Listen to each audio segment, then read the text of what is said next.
মাদ্রাসা কোন মাদ্রাসায় পড়ো? জোরে জোরে, কোন মাদ্রাসায়? এটা কোন জায়গা? এটা কোন রাজাপুরের ভিতরে? রাজাপুরের ভিতরে। তোমার নাম কি? তোমার হুজুরের নাম কি? হ্যাঁ, শফিকুল। তোমার কি হয়েছে? তোমার এই হাত কি হয়েছে? সবাই আসতে পড়ে? তুমি মাদ্রাসায় পড়ো? মাদ্রাসায়, হাফিজি মাদ্রাসায়? কয় পারা পড়ো? 26 পারা পড়ো। সবাই তোমার আসতে পারে এই দিন এইরকমের মারিয়ে হাতে কি হয়েছে? হাত ভাঙ্গে লাগছে হুজুরে পিড়ে গিয়া? এই রকমের হাতে হুজুররা পিড়ে গিয়া এই বাচ্চাটা দেখেন, 9 বছর বাচ্চা, আপনার হাত পিটে গিয়া আসতে পারে কেন? সেই জন্য হুজুরে হাত পিটে ভাঙ্গে ফেলাই দিছে। এই রকমের হুজুরদের জন্য আমাদের মতো মায়েরা বাচ্চা দিতে ভয় লাগে মাদ্রাসায় হাফিজি পড়তে।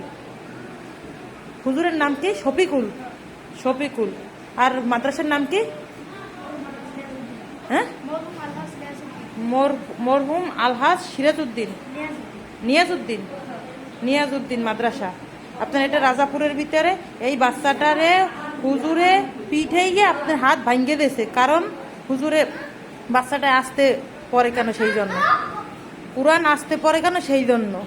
এর আগে হুজুরে কি কি টর্চারি করছে? হুজুর এর আগে কি কি করছে? হুজুর আর কিছু করে না? এর আগে বলে ভাত খাইতে বললে পানি পড়লে মশাইতো। হ্যাঁ, বলো, সুন্দর করে বলো। ভাত খাইতে বললে হুজুরে যদি পানি টানি পড়তো, এই বাচ্চা, এইসব বাচ্চা পোলাপান আমাদেরই পানি পড়ে। এইসব বাচ্চা পোলাপানের ভাত খাইতে বলে পানি পড়লে এই পানি গায়ের পাঞ্জাবি খুলাইয়া তারপরে পানি মুছাইতো, গামছা দিয়ে মুছলে হইতো না। তারপরে আরো একদিন ওই আপনার ওর বেতন দিতে দেরি হয়েছে, সেই জন্য ওরে মারছে, অনেক মারধর করছে। এই কি প্রায় বাচ্চা পোলাপানের এরকম মারে? তোমার সাথে কয়জন বাচ্চার পোলাপানের মারছে? সবারই মারছে। তোমার মারিয়ে হাত ভাঙিয়ে দিয়েছে। এই হুজুরের এই নির্মমতার কারণে এই হুজুরের কঠিন শাস্তি হওয়া উচিত।